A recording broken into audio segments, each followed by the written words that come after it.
Hello everyone and welcome back to Empire Wrestling, where today doing a bit of a more relaxed video, not so much scripted as usual, where I just kind of wanted to talk about this Cody Rhodes and The Rock segment on SmackDown, on the most recent edition of SmackDown, and just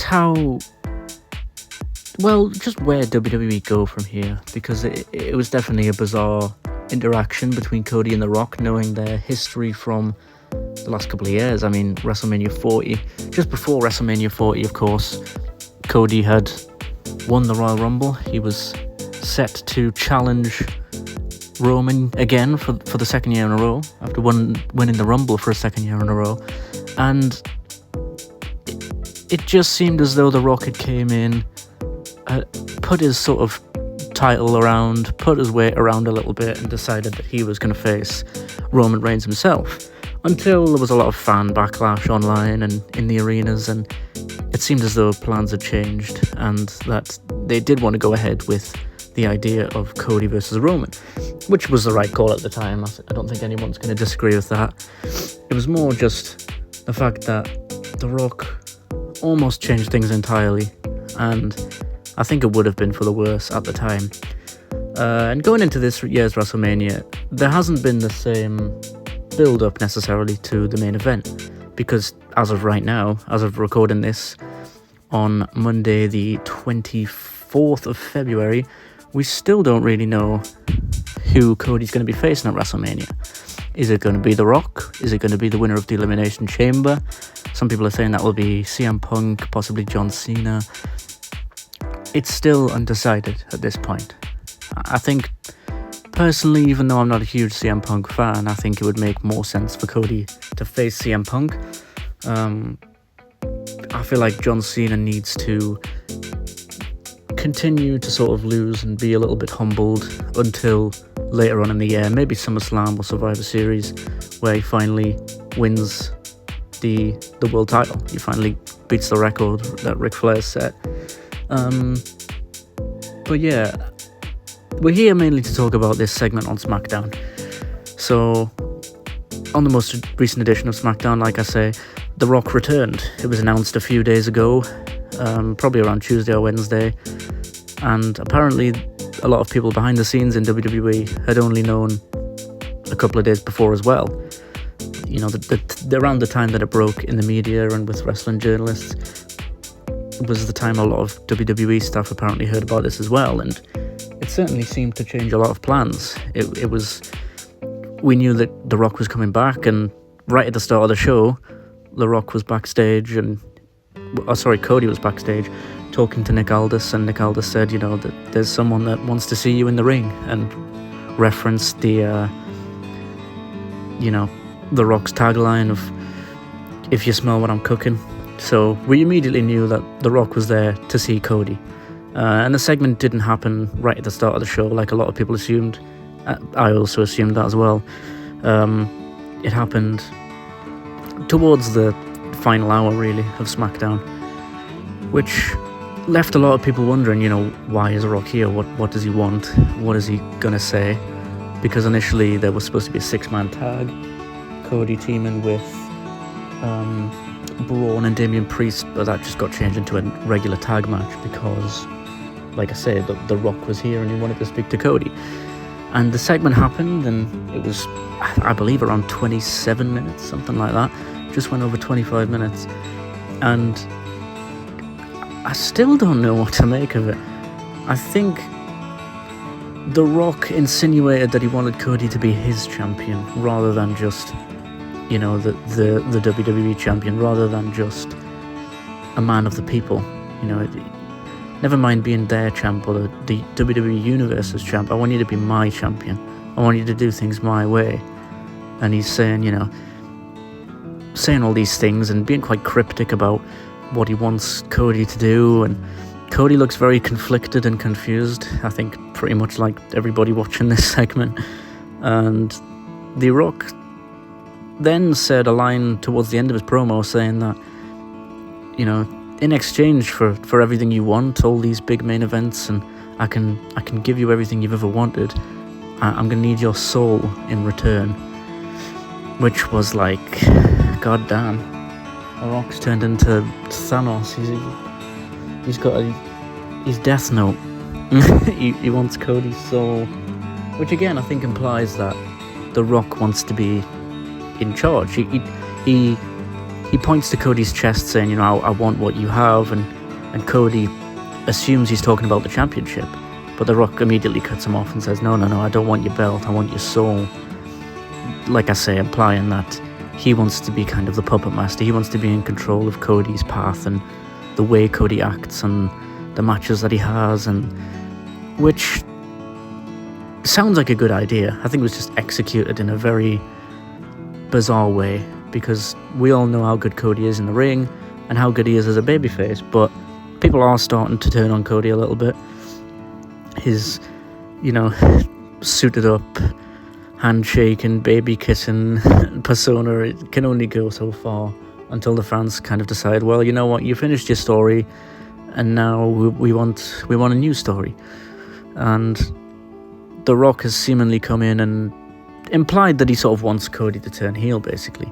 He wants Cody to be someone that isn't going to be so straight-laced and strict and, you know, the suited up Rolex wearing champion. He wants him to be a bit more grimy or a bit more dirty in the way that he goes about things. And I suppose the question would be, why does The Rock want this? It's a good question that I don't really have the answer to.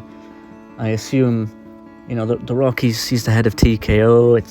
It's like being the head of, it's like being the richest man in the world, to just sort of be like, well, I'm bored. I don't want this nice guy Cody, I want something else. And if you're going to be my champion, I want you to do things my way. And I think that makes sense. I feel like I was watching this and I kept drawing parallels with like Squid Game. You know, number one in Squid Game, who invented the games and was part of this rich elitist group that formed the games as a way of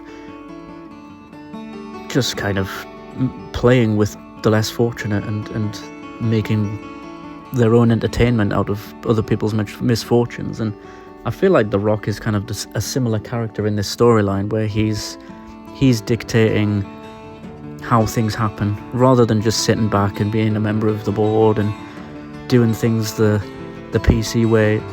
He wants to do things his way. He doesn't want to just sit back. He doesn't want to be Paul Levesque or Nick Khan or Ari. You know, he wants to be out there controlling people. He doesn't necessarily have to do that himself by winning the championship, and maybe that's what this year's been about. Maybe that's what the sort of bizarre interaction was on the Netflix edition of Raw, where The Rock and Cody just seemed to be best friends all of a sudden, despite their, you know, months long of feud building up to WrestleMania 40, where The Rock was beating up Cody and left him bloody outside of his, you know, big travel truck, essentially. Which is, it was interesting. And that kind of blurred the lines when The Rock first came back and people were like, why are they all of a sudden, you know, licking each other's arse, essentially.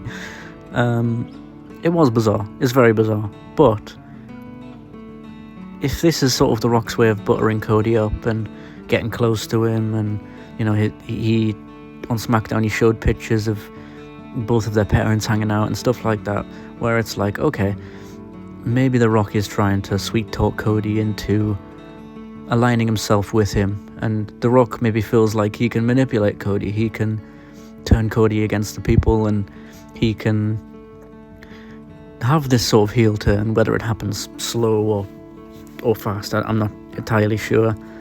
I think personally I'd like to see it sort of just slowly progress. But The Rock did announce that he wants an answer to the question of, you know, are you basically going to give me your soul? Are you going to be my champion? He wants an answer by Elimination Chamber, which I believe is the 1st of March, just in a week's time. So we'll certainly see then, but it's very interesting. It's very interesting because I feel like Cody will at first be inclined to say no and say, look, I've mulled over what you've said, and I think it's best that I do things my way. And maybe Cody will face some consequences for that, or maybe they carry on this storyline and The Rock continues to kind of try and persuade Cody. Or The Rock just, like I say, he's the puppet master. He can pull strings behind the scenes to make things difficult for Cody, so that Cody comes crawling to him when he needs help. That's entirely possible as well.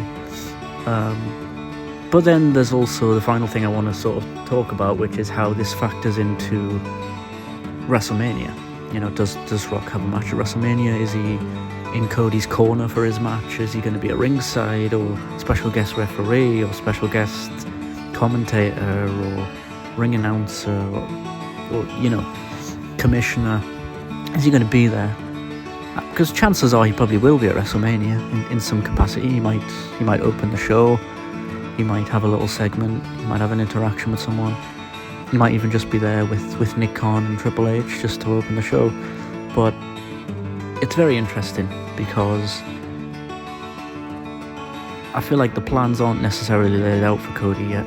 It's still, will it be this person? Will it be that person? Will it be Damian Priest? Will it be Drew McIntyre? Will it be Seth Rollins? Will it be John Cena? Will it be CM Punk? I feel like those are the two most likely right now. A lot of the rumours that I hear from the likes of Sean Ross Sapp and multiple other journalists I've heard from, like Wrestle Talk, Wrestle Inc., Meltzer, Alvarez, who all seem to think that it's more likely that it'll be John Cena. I still feel like they'll go with CM Punk. We still obviously don't know what this favour is that CM Punk has with Paul Heyman, but that could factor into it as well. But personally, I don't think The Rock is going to face Cody at WrestleMania or have any sort of match. But I certainly think he's going to make things difficult for Cody. Cody's going to have a conundrum on his hands. He's going to have something to reckon with. Is he going to turn? Because essentially, whoever he faces at WrestleMania, whether it be Cena or Punk, is likely going to be more popular than him. I think a lot of people would like to see Cody drop the belt at WrestleMania, especially if it is Cena or Punk. They're obviously massive fan favourites, so does that sort of sway Punk's opinion as well? If the men's chamber or something opens the show and Punk wins and the fans go crazy, does that then leave Cody in a position where maybe he wants to accept The Rock's offer and sell his soul to the devil and do things The Rock's way? Because he's got the championship, he's got everything he's ever wanted, but he also is willing to do anything to not lose that belt and not lose his spot at the top of the card, because that's just something that hasn't really been thought about necessarily. The last 2 years has all been about Cody getting that championship, and now that he's finally got it, it's sort of, where does he go from here? He's had a lot of challenges from the likes of AJ Styles and Drew McIntyre and Kevin Owens multiple times, Solo Sikoa, the list goes on. But it feels like Cody needs to add something new to his character to get over with the fans. If that's at least what they want to do. I mean, The Rock's obviously massively popular, so turning on The Rock I don't think is necessarily going to make him a mega babyface. I think in order to get the fans' interest, I think the only thing that they can do at this point is to go in a new direction, because the last thing you want is Cody to become what Roman Reigns was from 2014 to 2019, where it was just someone that gets pushed down our throats, much like John Cena was back in the day as well. So again, maybe that's a storyline they go down, where it's, if Cena wins the chamber, then Cody doesn't want to be the next John Cena. He wants to be his own person. He wants to do things his way. But yeah, I certainly think The Rock has gotten in Cody's head, and we'll see what happens come March 1st and what Cody's decision is, and maybe I'll make a follow-up video to that if something big happens. But I would assume that for now Cody turns down the offer, but at some point, I think Cody does turn heel. And maybe that is just by doing what The Rock did to him. Maybe he beats the hell out of The Rock and bloodies him up, and it shocks the fans, and all of a sudden, you know, Cody is this new monster heel. But I'd like to see it happen over time. I don't think it's something that needs to happen straight away. It doesn't need to happen at WrestleMania or SummerSlam. It can happen at the end of the year, or, you know, as long as it's a slow progression of Cody mulling things over and realizing that we haven't really seen what Cody does when the fans turn on him, because he still has a lot of support, but the fans are slowly turning, and it would definitely be very interesting to see how Cody reacts when he gets, you know, heavily booed. So we'll see when that time comes. But yeah, sorry for that rambling 15 minutes you've just endured, but I hope you enjoyed. And if you have any comments or thoughts, please leave them in the comment section. Like and subscribe as always, and I'll see you in the next video. Yeah, Empire out.